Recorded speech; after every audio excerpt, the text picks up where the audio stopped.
자격이 있어. 너는 자격이 없어. 요나는 자신과 다른 사람들을 자격이라는 관점에서 판단했습니다. 그래서 포갑적이고 폭력적이었던 니느웨 사람들은 증오를 했고 다른 이방인들은 무시했습니다. 그들은 자격이 없기 때문입니다. 반면에 자신은 자격이 있다고 생각했습니다. 그 자격은 요나서 1장 9절을 통해서 유추해 보면 본인이 히브리 사람이기 때문입니다.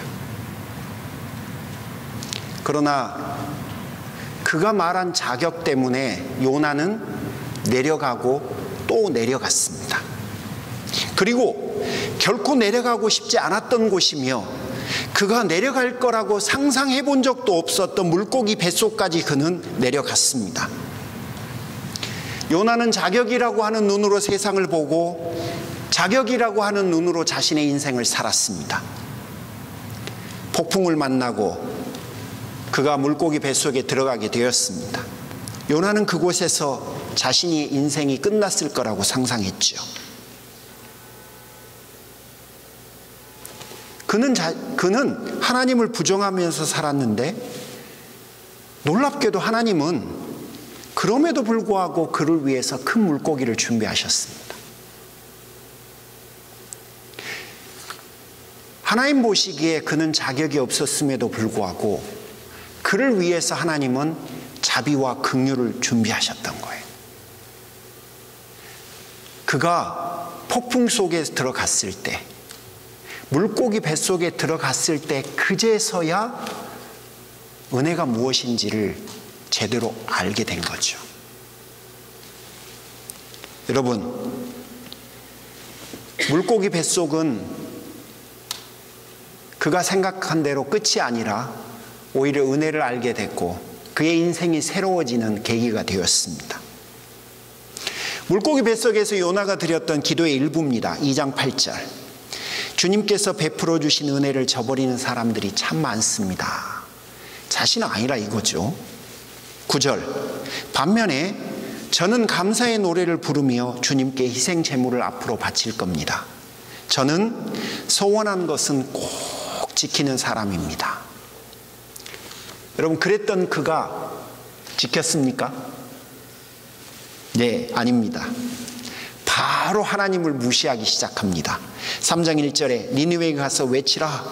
니느웨가 워낙 큰 도시였기 때문에 걸어서 3일 길을 그렇게 해야 했습니다. 하지만 요나는 하루만 하고 그만둡니다. 그는 서원을 지키지도 않았고 하나님으로부터 온 명령 앞에 신실하지도 않았습니다. 4장 1절. 요나는 다시금 하나님께서 하시는 일을 못마땅해 했습니다. 4장 2절. 하나님의 자비를 비꼽니다. 4장 3절. 하나님에게 자기 생명을 두고 협박까지 합니다. 여러분, 1장 2장에 있었던 그 요나의 모습으로 지금 3장 4장에 보면 다시 돌아가요. 그가 물고기 뱃속에서 그런 경험을 했는지 안 했는지 여러분 헷갈릴 정도로 그는 1장 2장의 모습과 3장 4절의 모습이 너무 똑같아요. 신앙인이 어떻게 저럴 수 있을까 싶을 정도로 그는 너무너무 똑같아요. 여러분, 인생을 살아가는 사람 중에 물고기 뱃속에 들어갔다 온 사람이 몇이나 될까요? 그와 유사한 경험을 해본 사람이 몇이나 될까요? 죽었다 살아나는 경험을 한 사람이 도대체 몇이나 될까요? 그런 특별한 경험까지 했음에도 불구하고 그는 다시 처음으로 돌아가 버리고 맙니다. 요나가 그랬어요. 4장 6절. 그럼에도 불구하고 하나님은 다시 그런 요나를 위해서 박넝쿨을 준비합니다. 그가 고생할 것이 염려되었기 때문에 그렇습니다. 박넝쿨을 준비해서 그를 시원하게 만들어줍니다. 여러분, 요나서를 통틀어서 저는 그런 생각이 많이 들어요. 은혜는 자격이 있어서 베풀어지는 것이 아니라 하나님의 긍휼과 사랑이 동기가 되어서 우리에게 임하는 거다.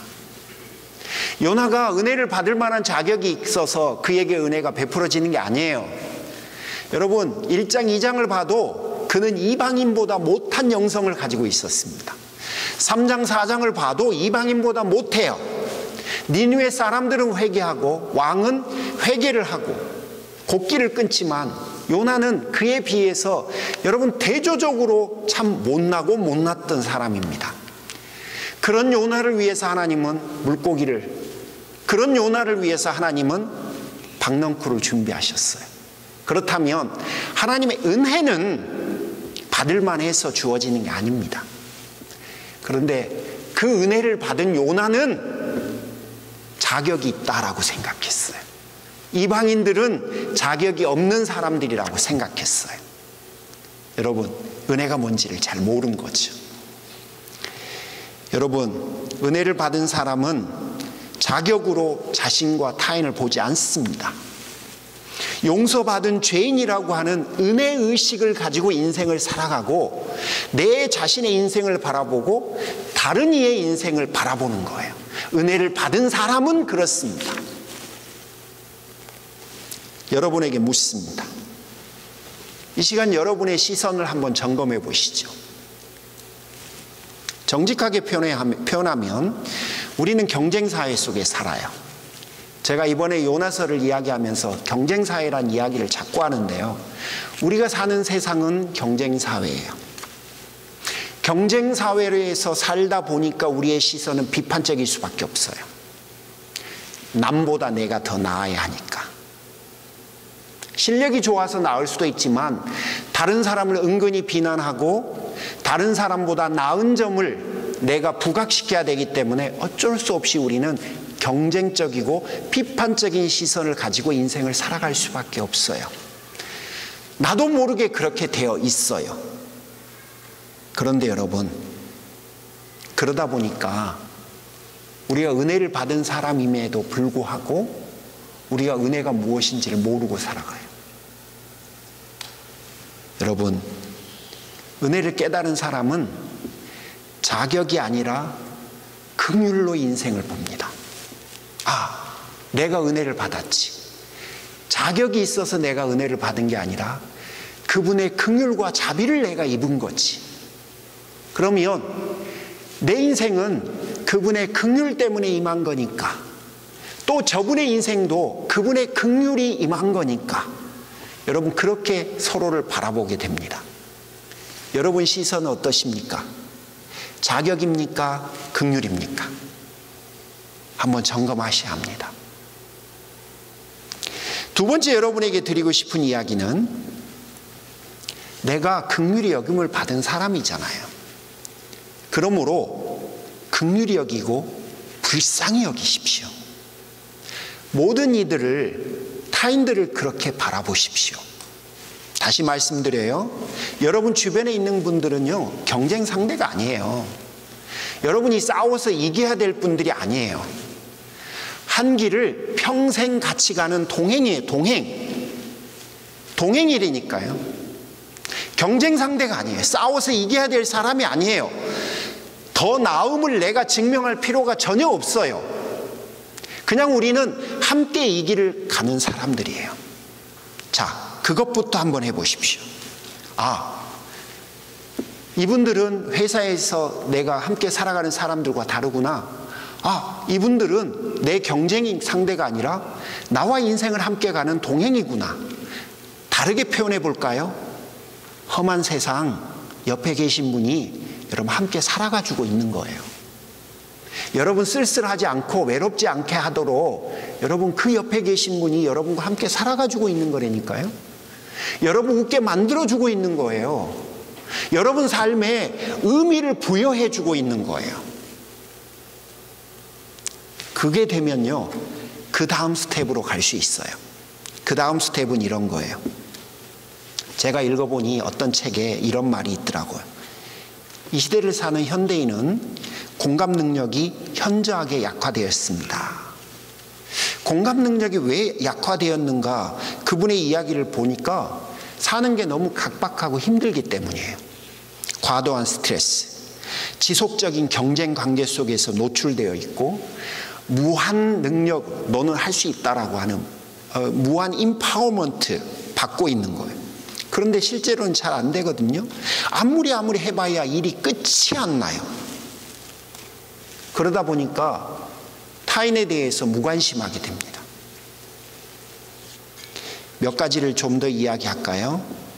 여러분, 공감 능력이 떨어진 현대인들은 주로 이렇게 행동해요. 다른 사람의 마음을 어루만지는 것을 피곤해합니다. 상대의 마음을 내가 헤아려 주려고 하는 것에 대해서 실은 부담스러워해요. 왠지 아세요? 현대인은요, 일은 잘 처리해요. 그런데 감정은 잘 처리하는 법을 못 배워요. 서울대 소비분석센터가 쓴 책이었다고 제가 작년 말인가 올 초에 한번 인용한 적이 있어요. 트렌드 코리아 2019라고 하는 책을 읽어보니까 거기서 그분들이 이렇게 말을 해요. 앞으로는 자신의 감정도 자신이 처리하지 못하고 다른 사람에게 외주를 주는 시대가 올 것이다. 농담이 아니에요. 상상해 보세요. 여러분, 우리가 20년 전만 해도 물을 사 먹을 거라고 상상했나요? 반찬을 누군가에게 주문해서 사다 먹을 거라고 상상이나 했나요? 우리 그런 적이 없어요. 3, 40년 전만 해도 우리는 이런 일을 상상할 수도 없었어요. 그런데 여러분, 이게 우리의 일상이 되었잖아요. 공감 능력이 떨어지니까요, 여러분, 타인의 마음을 어루만지는 것 자체에 대해서 부담과 피곤함을 느끼는 게 우리예요. 다음은요, 상대의 고통을 굉장히 가볍게 여기는 경향이 우리 안에 있습니다. 무슨 말이냐면, 상대가 고통스러워하고 아픔을 느끼는 상황을 접할 때 우리가 위로를 하면서 이런 말들을 많이 써요. 나도 알아. 나도 알아. 얼른 툴툴 털고 일어나. 여러분, 슬퍼할 시간을 우리는 안 줘요. 슬퍼할 수 있는 애도 기간을 충분히 줘야 그 문제를 직면하고 이겨낼 용기를 갖거든요. 근데 우리는 빨리 끊으라고 그래요. 빨리 끊어내라고 그래요. 얼른 툴툴 일어날 수준의 고통과 아픔이 아니잖아요. 그 정도면 까짓 거 빨리 툴툴 털지 필요도 없죠. 그걸 못하고 그게 안 되기 때문에 고통스러워하는 게 우리 인간의 실존인데, 우리는 내 고통은 크고 상대의 고통은 빨리 얼른 해결하라고 해요. 여러분,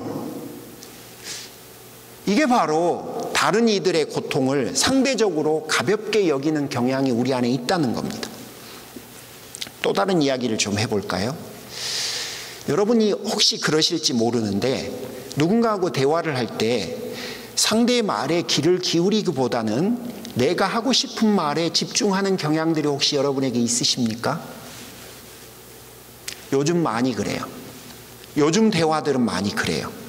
그래서 대화가 정보를 주고받거나 대화를 통해서 상대를 설득하는 데 매우 주된 목적을 갖게 돼요. 제가 말을 잘 못하는 사람이잖아요. 제 와이프가 있었으면 얘도 좀 바꿔줄 텐데, 여러분, 제가 최선을 다해서 만들어낸 예예요. 어느 분이 난 요즘 위가 안 좋아서 매운 것을 잘 못 먹어요 라고 이야기했어요. 그러면 여러분, 무엇을 기대하고 그 말을 했겠어요? 상대가 분명 이렇게 반응해 줘야 될 거예요. 어이쿠, 속이 쓰려서 얼마나 힘드세요. 소화는 그래도 좀 되시나요? 라고 하는 이런 공감을 기대하고 그런 이야기를 했거든요. 그런데 우리의 대화는 어떤 줄 아세요? 아니야, 그러면 안 돼. 매운 음식이 혈액순환을 돕고 심장질환을 줄여줘. 그러니까 힘들어도 매운 거 자꾸 먹어봐. 여러분, 우리가 이게 친구 간의 대화인지 아니면 의사에게 진단을 받고 있는 건지 모를 정도로 우리는 그렇게 대화해요. 아닌지 점검해 보세요. 제 말이 맞는지 틀린지 여러분, 오늘 식사하실 때 대화하시면서 한번 해보세요. 여러분, 평가하고 판단하실 필요가 없으세요. 안 그래도 돼요. 여러분 모두는 다 주 앞에 인정을 받은 사람들이에요. 굳이 상대를 경쟁 상대로 이해해서 그보다 내가 더 낫다라는 걸 증명할 필요가 없어요. 주는 여러분을 다 하나님의 자녀로 받았음을 믿습니다. 여러분 믿습니까? 그러므로 더 안 해도 된다니까요. 우리의 신음도 그분은 다 들어요. 신음 안 해도 돼요. 사실은 여러분 마음속에 생각만 들어와도 그분이 다 해요. 정말로 그래요. 그러므로 신앙 공동체 속에서는 안 그러셔도 돼요. 편안하셔도 돼요. 불편해하지 않으셔도 돼요. 불쌍히 여겨보십시오. 긍휼한 마음으로 상대를 봐주십시오. 여러분, 공감을 좀 해주십시오. 그리고 서로를 품어주셨으면 좋겠어요. 제가 여러분에게 반복적으로 드리는 말씀, 따뜻한 시선으로 상대를 봐주고 부드러운 마음으로 상대를 이해해 주는 거예요. 그래 봐주세요. 왜죠? 우리는요, 자격을 논하면서 인생을 살아가는 사람들이 아니에요. 우리는 긍휼과 은혜와 자비와 사랑으로 세워짐을 받은 사람들이에요. 우리는 그렇게 인생을 살아가는 사람들이에요. 그러므로 여러분 한번 그래 보셨으면 좋겠습니다. 마지막 한 가지 더 말씀드릴게요. 여러분 그거 아십니까? 우리가 은혜를 받은 사람들이지만 여전히 우리에게는 은혜가 필요해요. 나에게는 그 은혜가 너무 절실해요. 요나가 물고기 뱃속에서 기도를 했어요. 처음으로 하나님을 하나님으로 인정하고 하나님의 은혜를 찾은 거죠.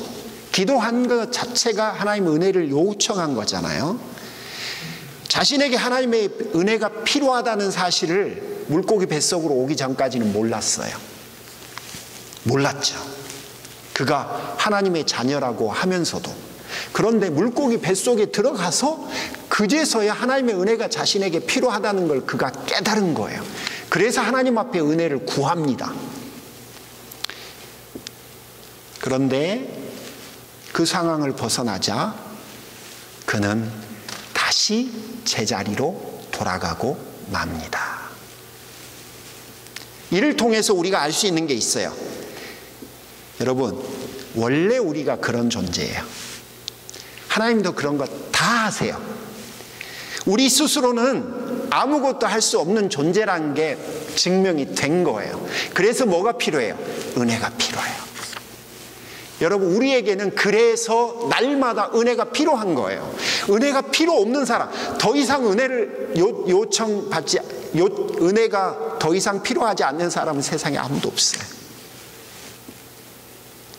그런데 여러분, 문제가 있어요. 뭐냐면 하나님보다 더 중요한 것이 있는 한 우리 인생에는 이런 일들이 언제나 발생할 거예요. 더 심각한 것은 우리는 내가 신앙인이라고 생각하지만 하나님보다 더 중요한 것이 너무 많은 사람이에요. 우리에게는 하나님보다 더 우선하고 더 심각하고 더 소중한 것이 우리에게는 너무 많아요. 그래서 언제든지 우리는 요나처럼 아마 돌아가 버릴 거예요. 은혜를 모르는 사람처럼, 은혜가 더 이상 필요 없는 사람처럼 우리는 그렇게 인생을 살아갈 거예요. 여러분, 은혜가 필요해요. 우리에게는 은혜가 필요해요. 그분의 은혜 없이는 우리 인생을 살아갈 수가 없고 우리 인생을 지탱할 기둥이 없어져 버리는 거예요. 우리가 많은 것 가지고 있어요. 우리가 많은 것을 이루기도 했어요. 내가 가진 것과 이룬 것으로 사실 우리는 하나님 앞에서 한껏 부풀어 올라요. 그것들은 나를 하나님의 은혜에서 점점 멀어지게 만드는 계기가 되기도 해요. 아니, 어쩌면 우리는 이미 하나님에게서 멀어졌는지도 몰라요. 종교의 색채는 여전히 지니고 있으나 마음은 이미 요나처럼 하나님을 떠나버렸는지도 몰라요. 점검하셔야 돼요. 내 신앙과 내 마음을 점검해야 해요. 그래서 내가 요나와 같은 너무너무 연약한 인간임을 여러분 인정하셔야 돼요. 그리고 하나님에게 은혜를 구하십시오. 하나님, 저는요 하나님의 은혜에 날마다 목말라요. 하나님, 저는요 못나서 하나님 은혜가 저분보다 훨씬 더 많이 필요해요. 저에게 하나님 은혜를 주셔야 해요. 하나님, 저는 날마다 깨져요. 깨지기가 너무 쉬워요. 하나님 은혜를 주셔야 해요.